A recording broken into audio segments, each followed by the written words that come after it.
กองเขาปีนี้พี่น้องเอ้ยกำลังเลี้ยงเนาะก็เก็บบ่ทันเบิดยังกองอีก4-5กองใหญ่ๆพี่น้องเอ้ยมื้ออื่นบ่เลยจังสิได้ขนมาเนาะมื้อนี้ขนได้ประมาณ2กองพี่น้องเอ้ย2กอง3กองเนาะรวบรวมกันมาเฮ็ดกองใหญ่กองเดียวพี่น้องเวลาปั้นมันจะง่ายเนาะนี่แหละที่พอเราเลี้ยงเขามิดใหญ่พี่น้องเอ้ยเขางามหลายน้ำหนักดีคักเขานะเห็นบ่พี่น้องเขาน้ำหนักดีเขามิดได้ลายดำๆจังหน่อยเด่น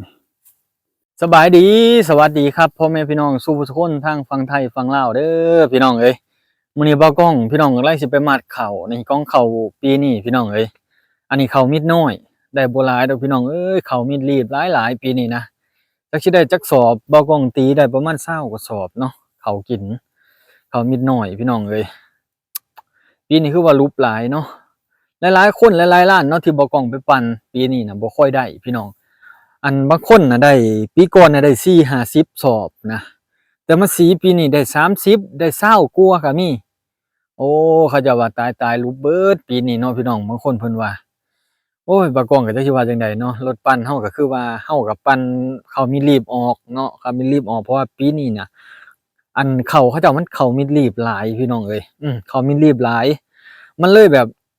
หลายๆคนใจออกว่าได้เข้าหน่อยบางทีเฮาก็คิดว่าเป็นน้ำเครื่องปั่นเฮาบ่เฮาก็คิดไปประมาณนี้พี่น้องแต่เฮาก็โอ้จักสิว่าจังไดบางคนเพิ่นก็เข้าใจเพิ่นว่าปีนี้ข้าวมันบ่งามฝนมันตกหลายน้ำมันหลายเกินไปฝนดีหลายเนาะปีนี้นะพี่น้องเอ้ยข้าวมันเลยเกิดเป็นข้าวมิดรีบข้าวเน่าข้าวหยังไปนะพี่น้องเอ้ยข้าวออกบัวข้าวออกเหล้าบ่เพิ่นเอิ้นนะพี่น้องบ่กล้องก็เกี่ยวแล้วเบิดแล้วพี่น้องเหลือแต่ขนเนาะมื้อนี้ก็ขนกับพ่อเฒ่า2คนพี่น้องเอ้ยมาเบิ่งเดี๋ยวบ่กล้องพาไปเบิ่งกองข้าวเนาะมี2กองครับพี่น้องกองอันนี้เป็นข้าวมิดน้อยขาวๆพี่น้องเอ้ยนี่พี่น้องข้าวก็ได้โอ้ยปีนี้ได้น้อยแฮงอีหลีเด้บ่กล้องก็จะว่าจังใดพี่น้องเอ้ยมาเฮ็ดนาปีเดียวน้ำท่วมน้ำล้นข้าวมิดบ่งามพี่น้องดักแล้วเกี่ยวเผาหยังเพราะว่าเฮาได้รถปั่นแล้วก็ฟ้าวปั่นพวกพี่น้องเอ้ยเพราะว่าถ้าว่าบ่ฟ้าวมันก็สิยากกันนะพี่น้องเอ้ยมันสิยากจักหน่อยเพราะว่าจักผู้ใดสิเก็บจักผู้ใดสิมัดให้เข้าน้ำก็ได้เมียแม่เฒ่าเพิ่นก็บ่ไหวเนาะ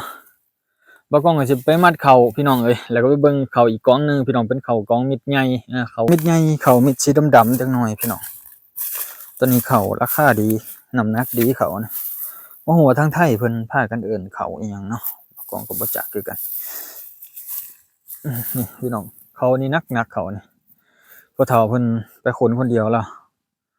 บ่กล้องมัดเขาบ่กล้องสิมัดเขาพวกเขาแต่ว่าเขาเจ้าย้ายเป็นพรเนาะบ่กล้องก็สิไปมัดพี่น้องเอ้ยปีนี้เฮ็ดหน้าลุบพี่น้องเอ้ยเบิ่งที่ปกติน่ะน้ำหรือว่าขี้ตมจะบ่มีเด้ได้ให้น้องให้หน้าปกติน่ะแห้งเบิดแล้วปีเดือนนี้เนาะแต่ว่าปีนี้มันน้ำดีน้ำดีเกินฝนดีเกินพี่น้องเอ้ยเดี๋ยวบ่กล้องมัดข้าวมัดน้ำนำกันพี่น้องเอ้ยมาซอยบ่กล้องนี่พี่น้องเอ้ยหลายมื้อแล้วบ่ลงคลิปนะพี่น้องเนาะ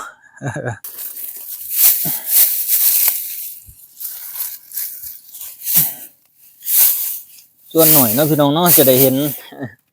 คนมัดข้าวจังซี่เนาะพี่น้องเนาะตะกี้ก็เห็นแต่พ่อแต่แม่เฮ็ด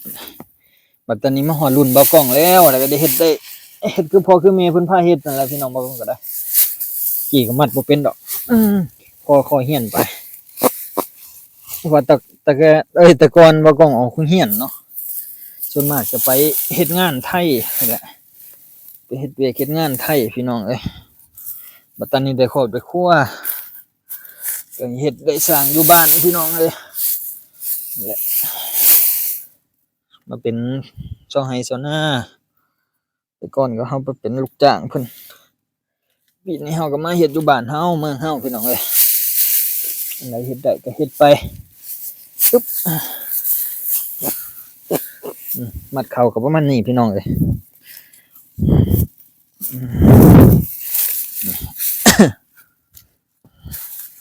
อันนี้เขาเอิ้นข้าวพรเนาะ ทางไทยก็สิเอิ้นพรคือกันนะมั้ง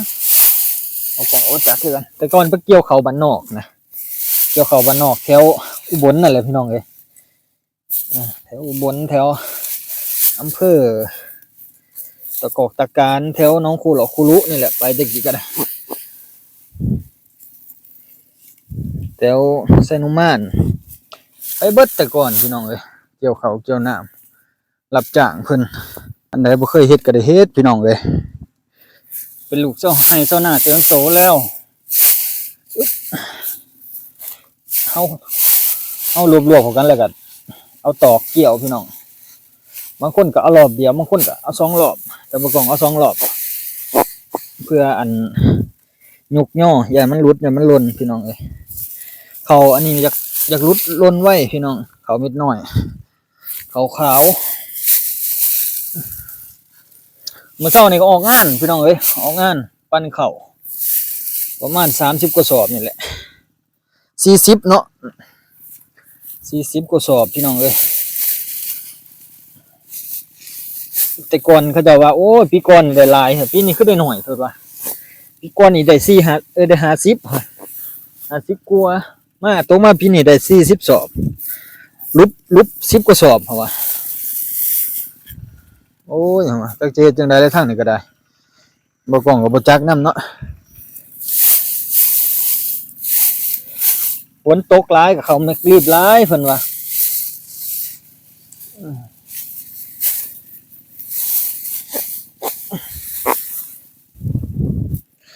มัดเองคนเองพี่น้องเอ้ยเฮ็ดกับพ่อเฒ่า2คนนะ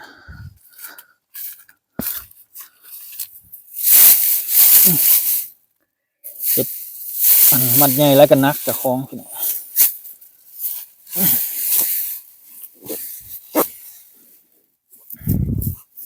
ปัจจุบันมาก่อนก็เคยมัดตั้งแต่น้อยพุ่นแหละแต่ก็ดนๆเทื่อได้มามัด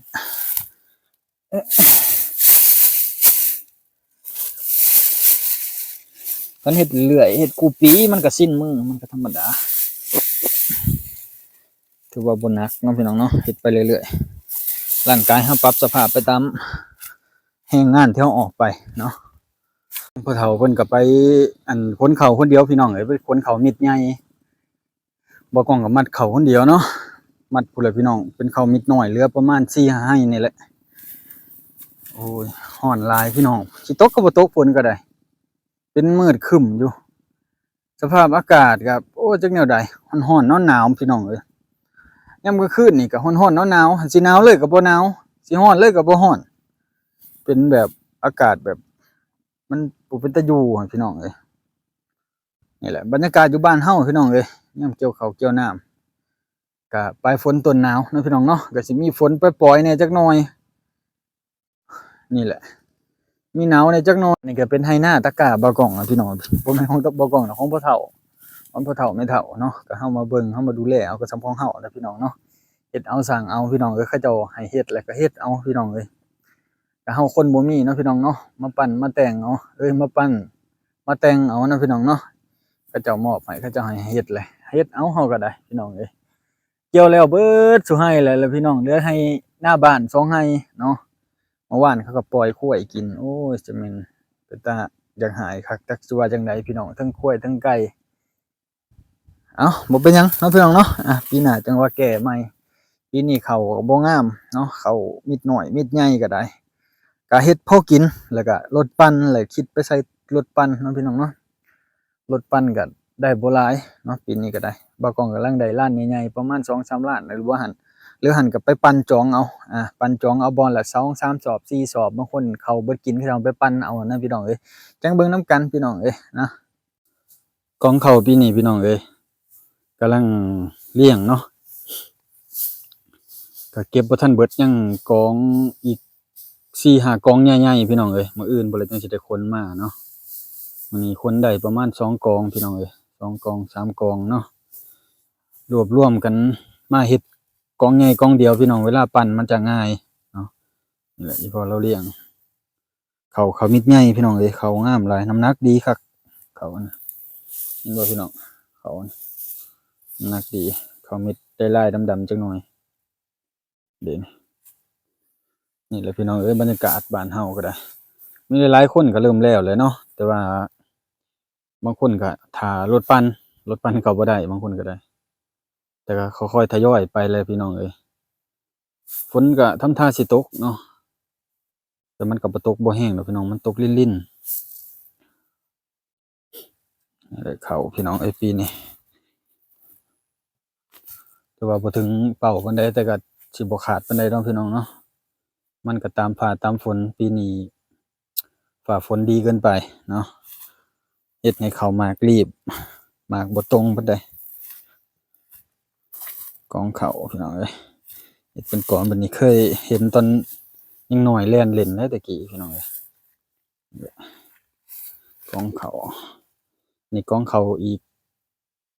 ข้าวอันหนึงอีกพี่น้องเอ้ยอันนี้ข้าวเม็ดใหญ่เนาะฝั่งทางนั้นจะเป็นข้าวเม็ดน้อยทางพู้นเนาะข้าวเม็ดน้อยก็ทันเก็บบ่ทันแล้วเบิดอยู่พี่น้องเหลืออีกประมาณ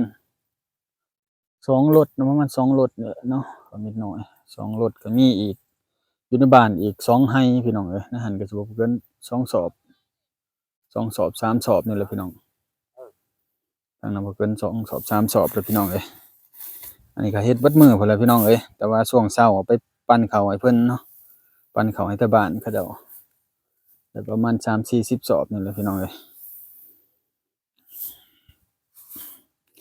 อัปเดตเบิ่งการเป็นอยู่บ้านเฮาในฤดูเกี่ยวข้าวเกี่ยวน้ำพี่น้องเอ้ยได้เก็บเด้อพี่น้องข้าวนี่มันน้ำหนักดีซะเด้อข้าวอันนี้นะมันบ่ค่อยมีเม็ดรีบเด้อพี่น้องข้าวส่วนน้อยเด้อจะเป็นข้าวเม็ดรีบนะบ่ฮู้ว่าทางไทยเขาจะเอิ้นข้าวอิหยังกันเนาะแต่ทางลาวเขาจะเอิ้นข้าวเม็ดใหญ่ข้าวอีก้อมราคาดีหลายเนาะเขาจะว่าข้าวอันนี้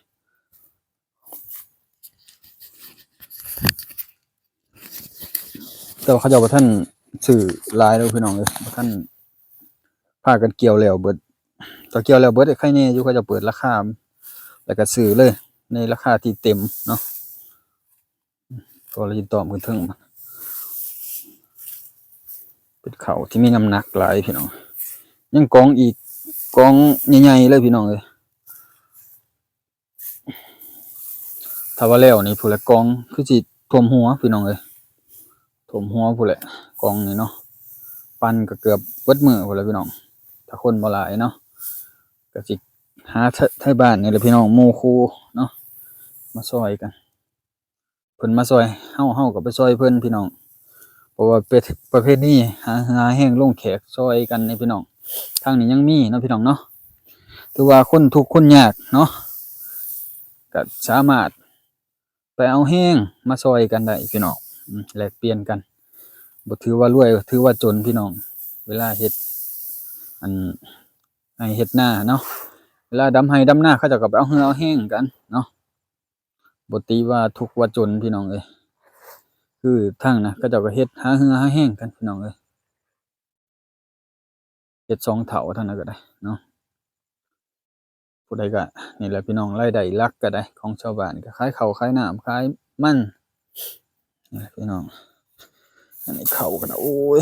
ขอให้ได้ราคาดีๆนะพี่น้องปีนี้คือสิได้ยิ้มแย้มแจ่มใสแหน่จักหน่อยเนาะ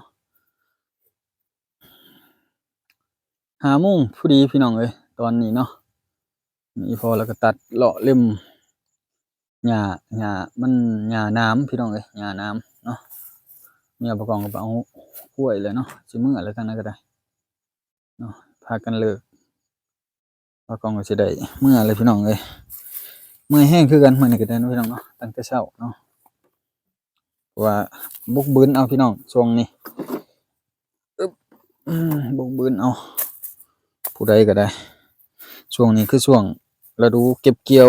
เก็บเกี่ยวเงินเก็บเกี่ยวค่ำเฮาก็มีรถปั่นข้าวเนาะพี่น้องเนาะที่จะสร้างเงินได้แต่สิเข้าเมื่อบ้านแล้วพี่น้องเอ้ยบางคนก็บ่ทันเลิกนาตรงนี้เขาเจ้าก็เกี่ยวคนเดียวเด้อนะเขาเจ้าต่างคนมีเวียกเนาะบางทีก็เวียกสำคัญเขาเจ้าก็ตีตัวออกมาบ่ได้เนาะพี่น้องเอ้ยทางนั้นก็เป็นหมู่บ้านบ่กล้องนะ อยู่เมืองมหาชัยแขวงคำมวนพี่น้องหมู่บ้านบ่ใหญ่ปานใด100กว่าหลังคาเนาะหลังคาน้อยๆต้นมะขอกมะขามยามหน่อหมอกหน่อไม้ก็บ่อึดบ่อยากพี่น้องเอ้ยหน่อไม้ก็นี่แหละแคมห้วยนะแคมนาทางนั้นก็มักฟักพี่น้องเอ้ยมักฟักก็เถียงนาน้อยพี่น้องเอ้ยเดี๋ยวบ่ต้องขอเก็บข้าวเก็บน้ำก่อนเนาะพกข้าวพกน้ำย้านฝนพี่น้องเอ้ยปลายฝนต้นหนาวแล้วมันบ่แน่บ่นอนบางทีมันมาปุ๊บปั๊บฝนก็ได้โอเคพี่น้อง